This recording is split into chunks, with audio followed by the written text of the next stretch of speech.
राज्यसभा उपसभापति के लिए आज होगा चुनाव। एनडीए से हरिवंश तो कांग्रेस के बीके हरिप्रसाद आमने सामने हैं। नीतीश के फोन के बाद बीजेपी और टीआरएस ने दिया हरिवंश को समर्थन का भरोसा, जिससे हरिवंश की जीत तय मानी जा रही है। एनडीए के उम्मीदवार हरिवंश ने कल नामांकन किया तो उनके साथ शिवसेना और अकाली दल के सांसद भी मौजूद रहे। एनडीए के ये दोनों सहयोगी पहले नाराज थे, लेकिन अब मान गए हैं। राज्यसभा उपसभापति के लिए कांग्रेस ने बीके हरिप्रसाद से नामांकन भरवाया है। विपक्ष के साझा उम्मीदवार के नाम पर नहीं बन पाई सहमति। पीडीपी के 2 सांसद उपसभापति चुनाव से बाहर रहेंगे, किसी को समर्थन नहीं। करुणानिधि के निधन से शोक में डूबे डीएमके के 4 राज्यसभा सांसदों के आज वोटिंग में हिस्सा लेने पर सस्पेंस। मराठा आरक्षण की मांग पर आज महाराष्ट्र बंद का ऐलान। औरंगाबाद में मराठा क्रांति मोर्चा की राज्य स्तरीय बैठक के बाद कहा गया है कि बंद शांतिपूर्ण होगा। अहिंसा के रास्ते आंदोलन आगे बढ़ाने का आह्वान। मराठा आरक्षण के मुद्दे पर महाराष्ट्र बंद का आह्वान करने वाले मराठा समाज के 2 गुटों की अलग अलग राय। मराठा क्रांति मोर्चा के एक गुट ने कल मुंबई में प्रेस कॉन्फ्रेंस कर महाराष्ट्र बंद में शामिल होने का आह्वान किया है। मराठा आरक्षण समर्थकों के बंद का मुंबई में असर दिख रहा है। मुंबई के दादर सब्जी मंडी बंद है। बंद की वजह से महाराष्ट्र के नासिक, जलगांव और दूसरे इलाकों से ट्रक मुंबई नहीं पहुंच पाए हैं। मराठा आरक्षण आंदोलन की ओर से आज के बंद को देखते हुए पुणे में स्कूल कॉलेजों की छुट्टी। दलित संगठनों ने आज किया है देश भर में प्रदर्शन का ऐलान। SC/ST एक्ट को सख्त बनाने और 2 अप्रैल को बंद के दौरान दलितों पर दायर मुकदमे वापस लेने की मांग। दलित समुदाय के प्रदर्शन को देखते हुए ग्वालियर में सुरक्षा के बेहद सख्त इंतजाम। धारा 144 लगाई गई। पुलिस की 10 कंपनियां तैनात। ड्रोन कैमरों से भी नजर रखी जाएगी।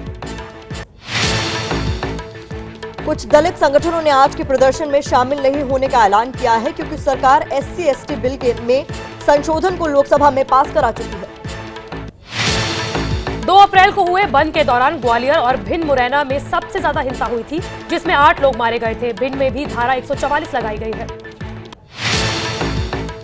बिहार के समाज कल्याण मंत्री मंजू वर्मा का इस्तीफा। मंजू के पति चंद्रेश्वर वर्मा का नाम मुजफ्फरपुर रेप कांड में आया है। मुजफ्फरपुर रेप कांड में मंत्री मंजू वर्मा के इस्तीफे के बाद आरजेडी ने सीएम नीतीश कुमार का भी इस्तीफा मांगा है। कहा, नैतिकता के आधार पर दे इस्तीफा। मंजू वर्मा के इस्तीफे के लिए विपक्ष के साथ ही बीजेपी ने भी बनाया था दबाव। इस्तीफा देने के बाद बोली मंजू वर्मा, कहा, रसूखदारों को बचाने के लिए मेरे पति को बनाया जा रहा है निशाना। ब्रजेश ठाकुर का बिहार की मंत्री मंजू वर्मा के पति से कनेक्शन आया सामने। जनवरी से 17 बार फोन पर बात हुई। नीतीश सरकार में बीजेपी कोटे से मंत्री सुरेश शर्मा ने एबीपी न्यूज से कहा, ब्रजेश ठाकुर से उनका कोई रिश्ता नहीं रहा है, सिर्फ पत्रकार होने के नाते कभी बात हुई है।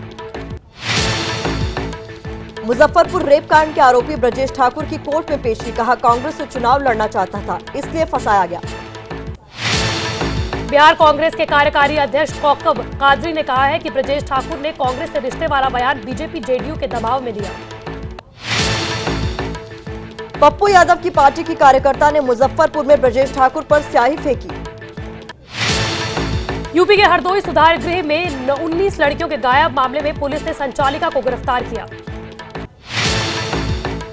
इलाहाबाद हाईकोर्ट करेगा देवरिया शेल्टर होम की सीबीआई जांच की निगरानी। हाईकोर्ट ने पूछा, सेक्स रैकेट के पीछे कोई नेता और वीआईपी तो नहीं। मुजफ्फरपुर और देवरिया कांड के बाद कई जगह महिला शेल्टर होम पर चल रही है छापेमारी। यूपी के पीलीभीत में भी महिला सुधार गृह में भी 7 महिलाएं मिली, जबकि 30 की एंट्री दिखाई गई है। जम्मू कश्मीर के शहीद कौस्तुभ राणे का पार्थिव शरीर मुंबई लाया गया। आज दी जाएगी अंतिम विदाई। कश्मीर के गुरेज में शहीद 3 जवानों का आज अंतिम संस्कार। मुंबई के पास मीरा रोड के हीरा सागर अपार्टमेंट में मेजर कौस्तुभ राणे का पार्थिव शरीर अंतिम दर्शन के लिए रखा गया है। शहीद को श्रद्धांजलि देने के लिए लोगों का तांता लगा हुआ है। नेशनल कॉन्फ्रेंस की विधायक शमीमा फिरदौस ने कहा, कश्मीर में एनकाउंटर में मरने वाले आतंकी नहीं, शहीद हैं। छत्तीसगढ़ के दंतेवाड़ा में नक्सलियों ने 2 बस और 1 ट्रक किया आग के हवाले। कोलकाता में 11 अगस्त को होने वाली अमित शाह की रैली पर बीजेपी ने ड्रोन से नजर रखने की मांग की। पीएम मोदी ने बिजली के क्षेत्र में हुए काम का जायजा लेने के लिए अधिकारियों के साथ बैठक की। एमपी के कांग्रेस विधायक सुंदरलाल तिवारी ने कहा, वोट के लिए आत्मा और प्रदेश बेच रहे हैं शिवराज सिंह चौहान। एमपी के सिवनी में सीएम शिवराज सिंह चौहान की यात्रा में कांग्रेस कार्यकर्ताओं ने झंडे फहराए, कमलनाथ के समर्थन में लगे नारे। दिल्ली हाईकोर्ट ने राहुल गांधी को नेशनल हेराल्ड से जुड़े आयकर रिव्यू मामले में अंतरिम राहत देने से इनकार कर दिया। मध्य प्रदेश में कांग्रेस के प्रभारी दीपक बावरिया ने कांग्रेसियों को आरएसएस से अनुशासन सीखने की सलाह दी। 21 से 25 अगस्त तक राहुल गांधी का विदेश दौरा, जर्मनी और इंग्लैंड में बड़े नेताओं से करेंगे मुलाकात। पाटीदार नेता हार्दिक पटेल को गुजरात हाईकोर्ट से बड़ी राहत, विसनगर के स्थानीय विधायक के दफ्तर में तोड़फोड़ मामले में 2 साल की सजा रद्द की। आज सावन की शिवरात्रि पर ज्योतिर्लिंग बाबाधाम में उमड़े हैं श्रद्धालु। झारखंड के देवघर जिले के ऐतिहासिक मंदिर में जारी है भोलेनाथ का जलाभिषेक। देवघर में ज्योतिर्लिंग के जलाभिषेक के लिए बिहार के सुल्तानगंज से गंगा जल लेकर पहुंचे हैं हजारों कांवड़िए। देवघर के बाबाधाम मंदिर में विशेष सजावट की गई है। पूरे शहर में हर तरफ बोले बम की गूंज सुनाई दे रही है। उज्जैन में सावन महीने की शिवरात्रि पर महाकालेश्वर मंदिर में विशेष भस्म आरती हुई है। उज्जैन पहुंचे हैं हजारों श्रद्धालु। सावन की शिवरात्रि पर बाबा महाकाल की भस्म आरती देखने के लिए दूर दूर से भक्त पहुंचे। शिव भक्तों के लिए सावन की शिवरात्रि का विशेष महत्व। बाबा महाकाल का जलाभिषेक के बाद आकर्षक श्रृंगार। धार्मिक मान्यता के मुताबिक भगवान महाकाल के दर्शन करने से अकाल मृत्यु और उसके डर से मुक्ति मिलती है। गाजियाबाद के दुधेश्वर नाथ मंदिर में कांवड़ियों और भक्तों की लंबी लंबी कतारें। हरिद्वार और गंगोत्री से जल लेकर पहुंचे कांवड़िए। दुधेश्वर नाथ महादेव मंदिर के बारे में मान्यता है कि रावण भी यहां भगवान शिव की आराधना करने आता था। वाराणसी में काशी विश्वनाथ मंदिर में जल चढ़ाने के लिए उमड़े भक्त। आज चतुर्दशी पर जलाभिषेक का विशेष महत्व माना जाता है। वाराणसी के काशी विश्वनाथ मंदिर में भक्तों की भारी भीड़ लगी है। काशी में सुबह से गूंज रहा है बोलबम। सावन की शिवरात्रि पर हरिद्वार के मंदिरों में उमड़ी है भारी भीड़। भगवान भोलेनाथ के जलाभिषेक के लिए लंबी लंबी कतारें।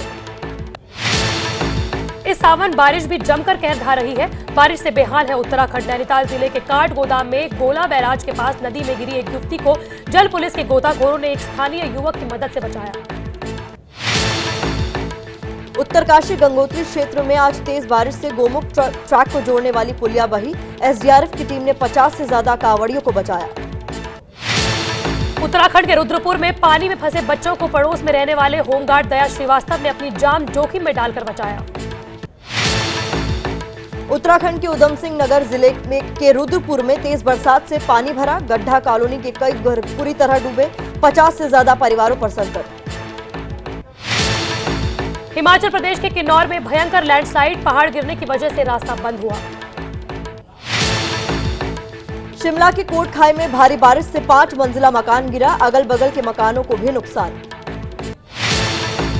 हिमाचल के शिमला में लैंडस्लाइड की वजह से कोट खाई निहारी रोड पर कल 4 से 5 किलोमीटर लंबा जाम लगा। एमपी के कटनी जिले में तेज बारिश से मंगल नगर रेल पुलिया पर पानी भरा। आवाजाही में हो रही है भारी दिक्कत। मध्य प्रदेश के भोपाल में भारी बारिश। मौसम विभाग ने अगले एक दिन में भोपाल समेत प्रदेश के 28 जिलों में भारी बारिश की चेतावनी दी है। एमपी के नरसिंहपुर जिले में तेज बारिश के कारण गोटे गांव कस्बे के घरों में पानी घुसा। बारिश से निपटने की प्रशासन की तैयारियों की पोल खुली। यूपी के बाराबंकी में घाघरा नदी का विकराल रूप। कई गांवों में पानी भरने से लोग घर बार छोड़ने को मजबूर। नेपाल से पानी छोड़े जाने से बिगड़े हालात। यूपी के बलिया जिले में गंगा नदी के किनारों में भारी कटाव। चौबे छपरा गांव में एक शख्स ने अपने हाथों से तोड़ा अपना घर ताकि ईंटों का इस्तेमाल करके कहीं और घर बना सके। यूपी के अंबेडकर नगर जिले के टांडा में एनटीपीसी ने घाघरा नदी और 15 फुट गहरे नाले के बीच में बनवाया बच्चों का स्कूल।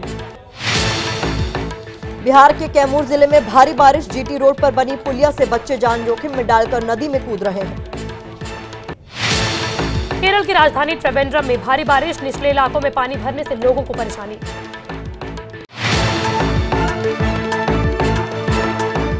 ये है एबीपी न्यूज, आपको रखे आगे।